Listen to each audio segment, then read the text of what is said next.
So here is the antenna thing from the CB. Here's the radio. What I had to do in order to get that out, see that's the ground that connects to the ground plate. Didn't break or anything. I had to pull out this capacitor in order to get this out. There wasn't enough room. Now it's going to be very hard to get back in. I don't know why, but this, in order for the radio to transmit, you got to push it down. So as you see, I took the antenna screw out. I had to disconnect the speaker wires. Speakers over there. And this is a circuit board that was in the way. See that circuit board there? There's really nothing. It's very important. There's coils there, but as you see, I don't know if you can see through here. Look, the top piece of that, it might have to grind down. If I grind that down, then the antenna thing will fit perfectly. But the main reason I'm doing all this is because I want to turn up the RF power. It's only putting out about 3.5 to 4 watts, and it can put out a lot more than that. So, from what I gather, I'm guessing that one, see that silver thing down there, that silver adjustment? Normally when you deal with RF power and modulation and everything, those silver things, you won't have to adjust these usually. Sometimes you do, but usually it's one of them. You see that silver thing down there? It's a different adjustment. And there's 3 more of these. One of them is probably modulation. I don't know why they all begin with R. I don't know if that means RF. Such as radio frequency, I don't know. This is a very common radio. It's an older Cobra 19. I'm guessing this is from either the 80s or 90s. It's a 4-pin. Cobra 19 Ultra. What is that? Cobra 19 Ultra Mobile CB. Yeah, so it's old. I might be able to get a circuitry diagram off the internet and find out which one exactly would adjust it. But see, I don't want to be going and turning up the power if the antenna is not working, because then you see here, that is your output transistor. That's why it's connected to the frame back here. It acts as a heat sink. That's your output transistor.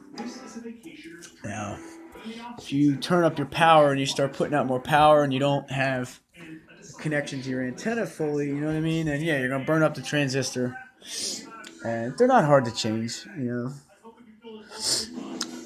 Even though the radio is only putting out about 4 watts, it can probably put out about 10. They're just tuned from the factory to not put out more than 4.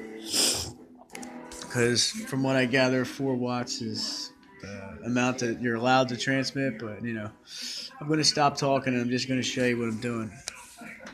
Alright, this is kind of crazy because this plug is bad. It works. You can receive signal, but it's very hard to transmit a signal because, see the center? I don't know why and I don't know how, but the end of the antenna is not connecting to the tip. The tip is the antenna. The outside is nothing but a ground, but you need both for it to work. Now, my quest is to figure out how to reconnect the tip to the centerpiece in there, because without that, yeah, you can receive, but not very well, and it won't transmit correctly. So I'll figure it out. I'm going to pause this and come up with an idea. Alright, so it turns out I can't get that centerpiece out, but look at what I did. I bent it. Maybe I should squeeze it a little more. See, my guess is it's one piece. As long as this solder joint ain't broke, I don't know. So I'm going to put this back in. I'm going to put that little capacitor back in, and I'm going to try and get it to work. If it don't work, then I got to take it all apart again and do the same thing. But I don't want to break this because, as you know, Radio Shack's gone, and there's nowhere where you can buy this piece. Years ago, you could get this for like $1. Now, unless you have another CB radio, you're not going to find one. You can order it off the internet, but I ain't got no credit card or nothing, and I don't want to have to do that because then I got to wait days. See what I'm saying? So what I'm going to try and do is put it back together, and Lord willing, it works. But I might change my mind. I'm going to pause this video a minute. Yeah, I tried getting it out. It didn't work. So Maybe that'll create a better, tighter connection. From what I gather, this metal piece in the center there connects directly to this. It's just one piece of metal that's like crimped in there somehow. I can't get it out. I don't want to break it, so what I'm going to do is I'm going to put it back in the radio. The hardest part is right here. This circuit board is in the way. This is the ground, and that down there is the positive. It's easy to solder back in. That's not a problem. Once I do that, I'm going to adjust the RF power. I believe that's the RF adjuster. Not sure yet. I'm going to look that up on the internet before I mess with it. Or I'll just mark it with a marker. And then again, there's another thing. Maybe it had something to do with the ground. I just thought about that because I seen the ground. Maybe that, see, that connects around the plug. When the plug is in there, the ground piece goes around the plug. That's soldered to this. I just thought of this. Maybe wasn't getting a good connection here because right here is where the ground connects to. Right there. I don't know why I didn't think about that before. It might have just been the ground. I don't know, but one way or another, the center piece right there is definitely going to be tight around the antenna. It's one piece of metal, so it's a little loose. It won't come out, but overall, it'll be getting a connection. You know what? Now I think about it, it was probably the ground. This little piece of metal connects around that, and then as it's in there, this kind of connects to right there. So, I don't know. You live and you learn, right? I'm going to put it back together and see how it goes. Alright, surprisingly, it was actually pretty easy to get that back in there. Was not expecting that. So now I'm going to do is solder these two leads back together. After I do that, I got to put this little capacitor back in there. You know what? Now that I think about it, how powerful is this capacitor? 16 volts, 100 picofarads. That is weak. I don't know. I'm not going to mess with it. I don't have another one to put in there right now. 100 picofarads, 16 volts. I could put a 24 volt with like 200 picofarads if I really wanted to. Or maybe I'm wrong. It might be the lower the picofarads, the more powerful it is. I don't know. I know the bigger the capacitor, the more powerful it is. I could put a bigger one in there. But I'm not going to do that right now. I'm going to put that, I'm going to wait for the soldering iron over there to heat up. After I put that back in there and resolder the little wires here for the antenna, I'm going to hook that antenna right there up. You can see it. I'll hook that up. And,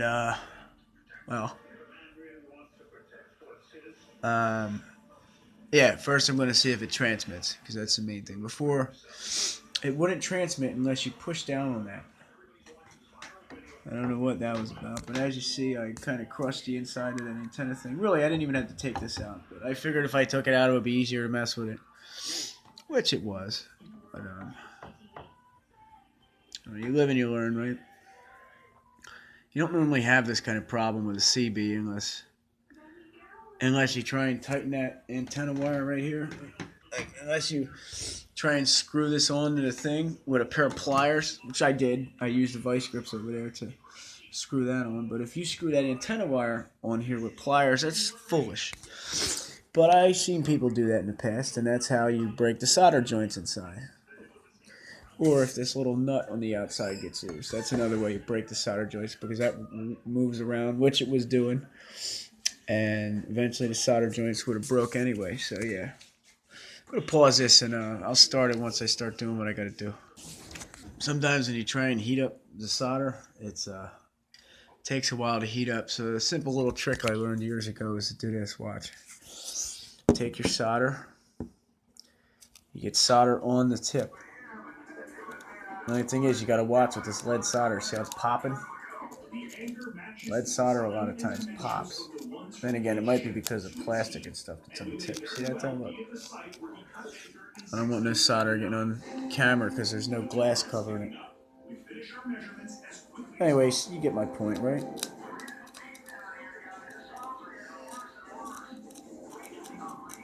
Okay, actually there's a piece of solder here I can use.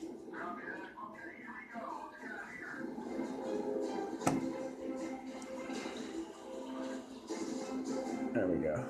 Now watch this.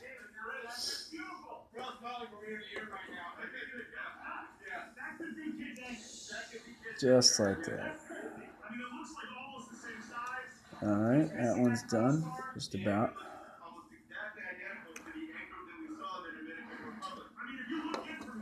Almost. There we go. Look at that. And this one here. See how it's taking forever to melt? There we go. It's melting down a little bit. Yep, there we go. It's melting.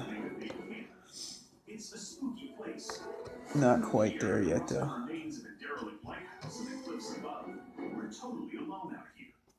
Alright, so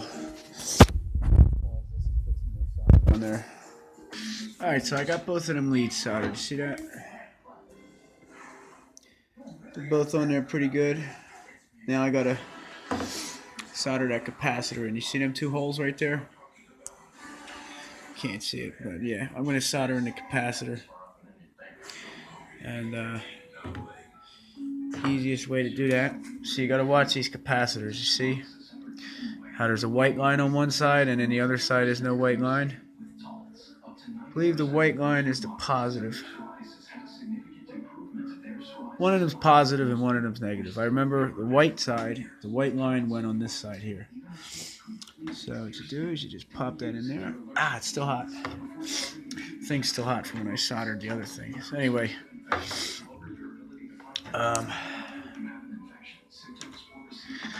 okay. Radio keeps moving. Okay.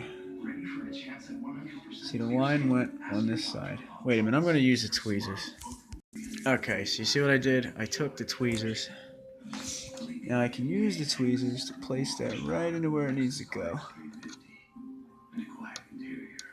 Oh, I bent the leads a little bit, so it's going to be hard to get in there, but I'll get it. Uh-oh, hang on. I got to bend these a little bit. You see that? I bend it a little bit. See how it works now.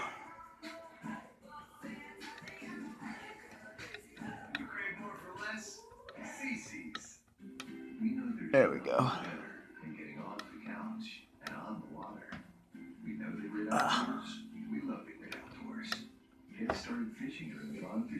Not quite going in yet. It's very hard to do this with a camera in your hand. Oh boy. I'm gonna have to pause this until I get it in. I like to show you what I'm doing, but I don't want to break it. Okay, here I go again. Round 2.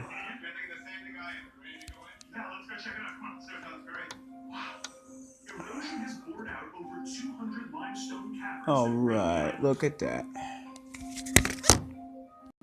Okay, I just got done soldering in that capacitor. These two right here. Now, like I was saying before with the ground, sure enough, the ground is not touching the ground thing here. Yeah, it's touching the frame, which is a ground, but it needs to touch this little plate in here. Not plate, but this big thing of solder.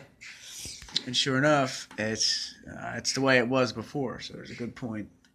Well, good chance that that's why it was doing what it's doing. I'm not saying it is or not. I'm going to solder that to this right here. And see what happens afterwards. Alright, now check it out. That's connected to there. The other side is hitting the plate back there, which is fine. Because, as you see in here, that's hitting the back plate there anyway, so. Alright. I got the capacitor soldered back in. I got the ground connected. I got the antenna connected. I resoldered the ground right there. Double check all. Oh, I didn't solder the speaker back together yet, but that's alright. Now look, you always want to check your solder joints. Make sure they're tight. Make sure they're not loose. It's good. Alright, so now all I got to do is resolder the speaker. See how they got this wire wrapped around here? I don't like that. Whoever put this radio together. See, CBs are not usually built by a machine. People normally build these because a machine just simply does not have the capability to tune it like a person can. Same thing with FM and AM radio.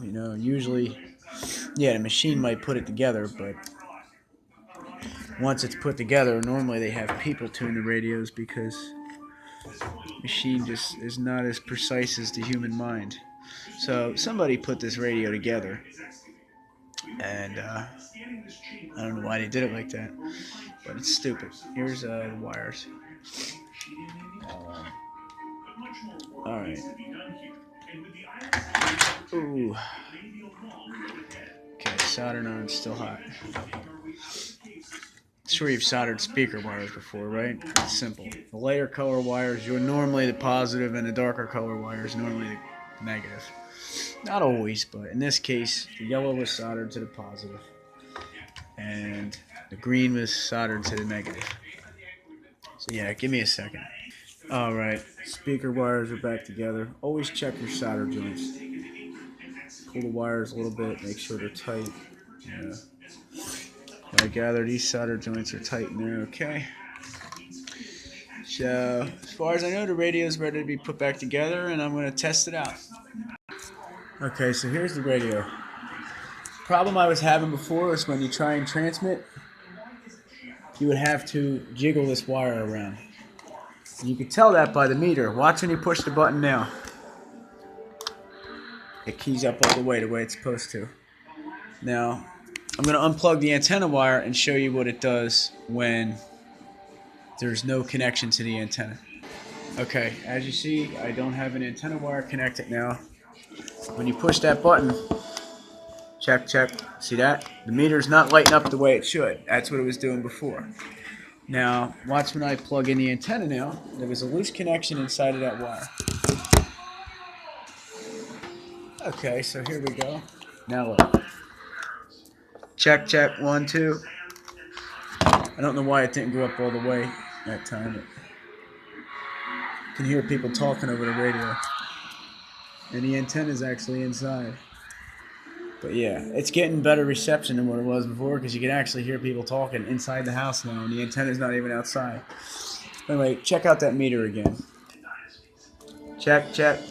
Radio check.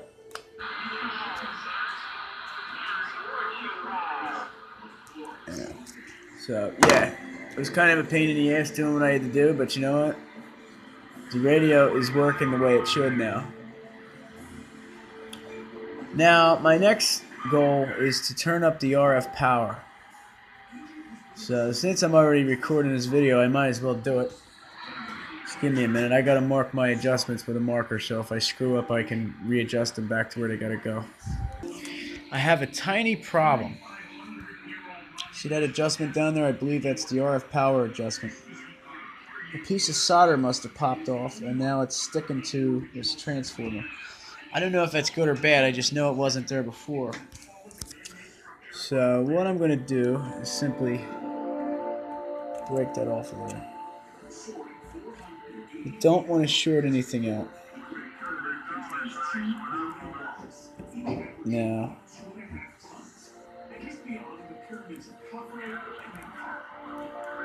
I gotta get that out of there because that can cause a problem. Tiny problem. Just as I thought that was going to cause a problem by that little piece of solder being there when I tried taking it out, I accidentally touched positive and negative or something. It sparked and now I blew the fuse. So I got to wrap it with tinfoil. I decided I'm not wrapping that fuse with tinfoil because if I do wrap it with tinfoil and there's something shorted out, then I'm going to pop a capacitor or something. So I gotta go out to the garage with my dad and we're gonna look for a fuse. Stupid, but it's better than ruining the radio. Well, it turns out we don't have a fuse, so I'm gonna wrap it with tinfoil. So here's the fuse. Well, it turns out I blew out the damn radio. So that's gonna be the end of this video. Just my luck. I don't want to say it's the end, just let me try a few things. I might have blew out the capacitor because that's what sparked. Just give me a minute before I say I blew it out. Yeah, it's not working. The whole radio is not burned out. It's probably just one component that I shorted out and killed. I'm going to find out what it is. Just going to pause this and, see what I can do. Don't stop watching just yet. I always got a trick up my sleeve. Just give me a minute. Turns out I didn't do the fuse right. I think and I hope, Lord willing, that's all it is. So what I'm going to do is I'm going to re-roll the fuse in tinfoil. Just like so. And I'm going to try this again. Lord willing, it's just the radio not getting power. Alright, so here we go. Okay, so that's our fuse right there. Give me a minute. Alright, it's working. Look. Yay. Now, transmitter's working. Now, turn to a channel. See, 19 is the trucker channel. No, not trucker channel, it's the common channel. Receiver's working. Now, what I want to do now, like I said to you before, I need to adjust that. But I got to be very careful because the capacitor right next to that is one of the power capacitors. So I'm going to pause this and I'm going to adjust it, or give me a minute until I figure out what I'm doing. And the antenna is definitely working better because look, it's over there, it's inside. So it's working a lot better than what it was. Alright, so I decided to not mess with that just yet. I'm on YouTube. Found somebody with the same radio as me. I'm going to see how he adjusts it before I go and start screwing around with things. Okay, see what he says. That's the thing I was going to adjust right there. I think that's what the RF power is.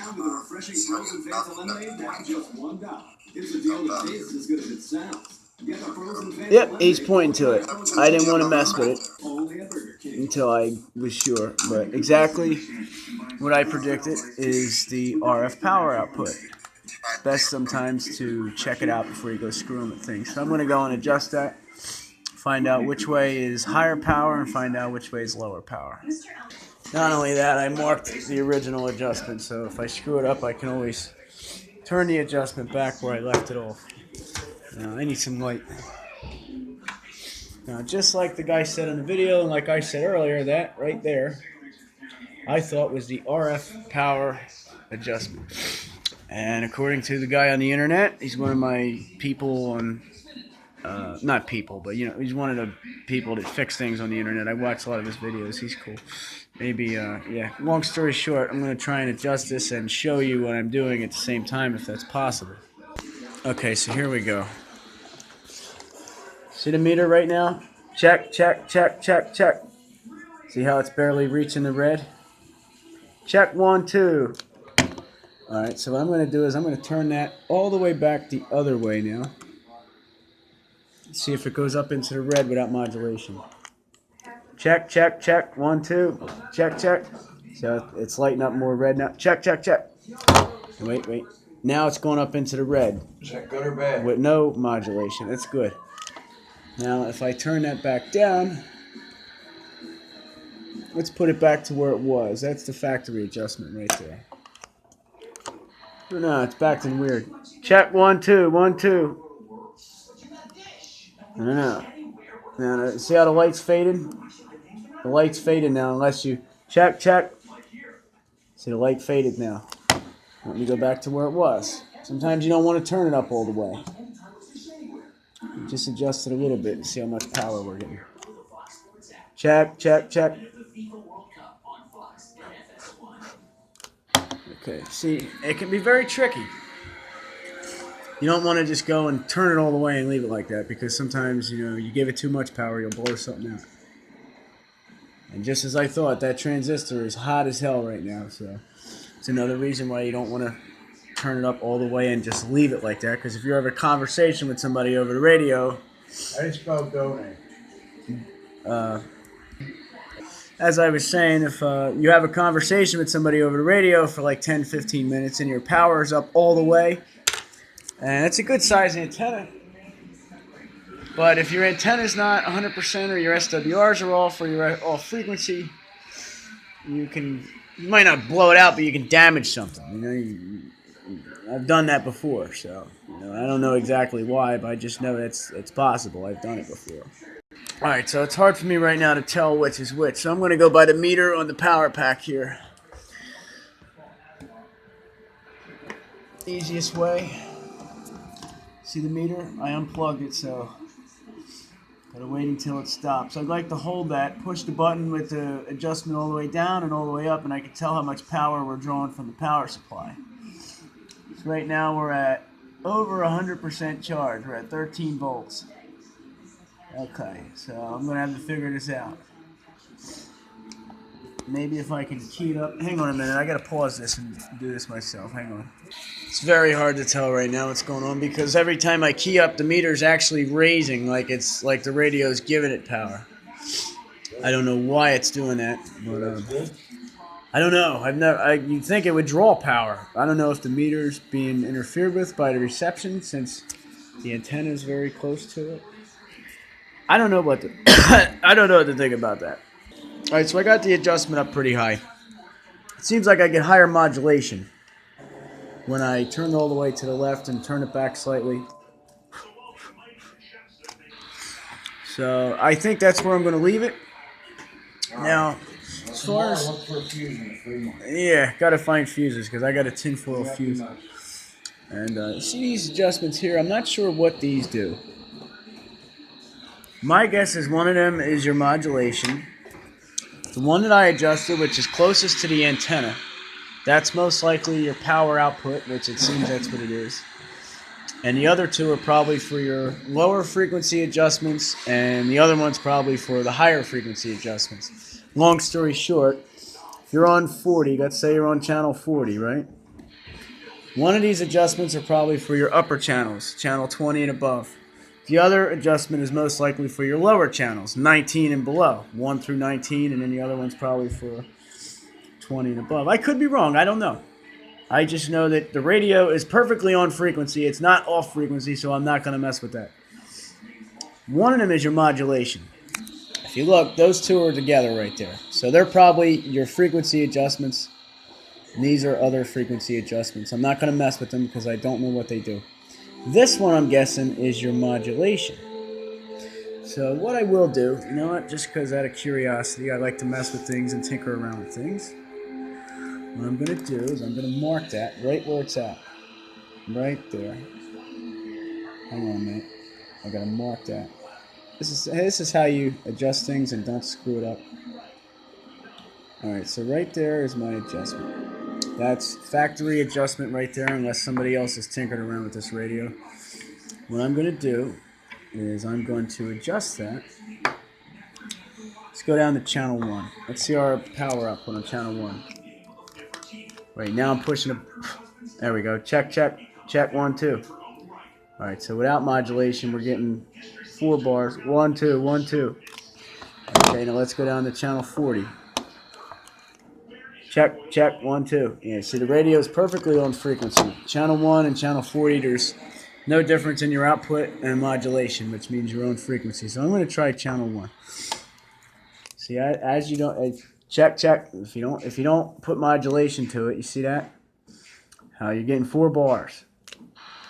Now I'm going to adjust that and key up and see what happens. If it doesn't turn out the way I want it to be, then I'll just simply adjust it right back to where it was. Check, check, 1, 2, 1, 2, 1, 2. Check, check. All right, so I don't know if that turned down the modulation or if it turned it up. So let me turn that all the way. It's either going to be all the way up or all the way down. Check, check, 1, 2, 1, 2. Check, check. I wish I had another radio that I could listen to. You know what I mean? When you do this stuff, you should have another radio so you can hear how you're sounding.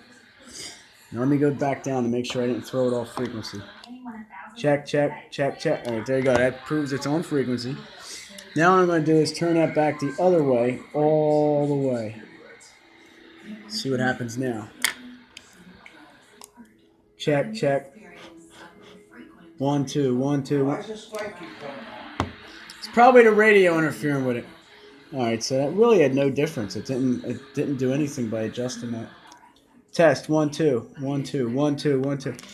All right, so I don't really know what that does, and that's why you have to mark your adjustment. So if you have to turn it back, or you have some kind of something happening you don't want, you can always turn it back. You know what I mean? 1 2 1 2. Yeah, see that? You got to put your mouth closer to the microphone. All right. So if you're getting bored, I understand, but if you're interested in electronics, this is what you got to do. You adjust things, and that's why I like analog stuff. You can actually adjust it, unlike digital. You know. All right. Check, check. Yeah, so you can put your mouth farther away from the microphone, and then it still goes up. So that means modulation right there is up all the way. Now, I'm not even going to bother reading the meter. Did that light turn back on? Did the light out there turn back on? The radio is making a light turn on. Test, test. All right, so now let me... So yeah, I'm going to leave the video at this. Sorry to make a 30-minute video, but you know what? When you do something like this, you know, I do this stuff all the time, but I like to teach people a little bit of knowledge that I was able to gather over the years. And a lot of this stuff I learned off the internet, just like you're watching this video, I watch videos too. So, you know, hey, if you want to learn, I'll teach you whatever I know. You know what I mean? I like to put my knowledge out there. Whenever I do projects like this, I like to try and... I like to try and help people because they help me. But if it wasn't for YouTube and the internet, there's a lot of things I would not know right now. But the best way to learn something is through experience. Like, see how I'm messing with this? I really don't know what I'm doing. I just know from what I did in the past. You kind of learn as you go. You gotta experiment and you gotta adjust things. But mark your adjustments. So if you make a mistake, you can always turn it back to the way it was. And that way you don't blow anything up. Now, you seen what I did earlier. There was a little piece of solder stuck in there, and I blew the fuse. So, use my mistakes for your own knowledge. If you're soldering something, make sure that there's nothing in here. Any little piece of metal in there. I'm not saying it's going to blow anything out, but it's going to short something out, and you can blow your fuse. Then you got to do like I do, rig it up with tin foil, and then, yes, that's when you're going to pop a capacitor or burn up a transistor or something, But as of now, the radio is working properly. And let me see how good I hope I didn't mess up the receiving. And it doesn't sound any different. Squelch is still the way it needs to be. Alright. So yeah, I'm going to leave it the way it is. I actually got that turned all the way to the left. It's not always good to make your adjustments like that, but it seems like I'm having the best results by turning it all the way to the left. They say lefty-loosey, or no, righty-tighty, lefty-loosey. You'd think that you turn it up all the way to the right, and it would be up all the way. But for some reason, I have it all the way to the left, and it seems to be working a little bit better. I don't know. I don't know what that means. Let me try it again. Check, check. No, now look, we're not even getting power. Now it's not transmitting at all. See, I'm curious of that. I had that problem earlier. Sometimes it won't transmit at all. Check, check. Now it's working. See that? Radio check, radio check. Anybody there, radio check? Yeah, see, the radio is making the light in the other room turn on and off. So that means it's working, obviously. But is it still doing it? Every time I key up the radio, it's making the light in the other room turn on. But all right, I'm going to turn off this video. Whoever you are, I'm glad you watched. Hopefully, I taught you something. Just don't turn into mad scientist and start tinkering around with things that you don't think you should mess with. Like if you're working on an AM/FM radio and you see a power supply, don't touch the power supply or your hair will be standing up like this. So yeah. All right, guys. Peace. If you have any questions, ask me. I'll try to help you out.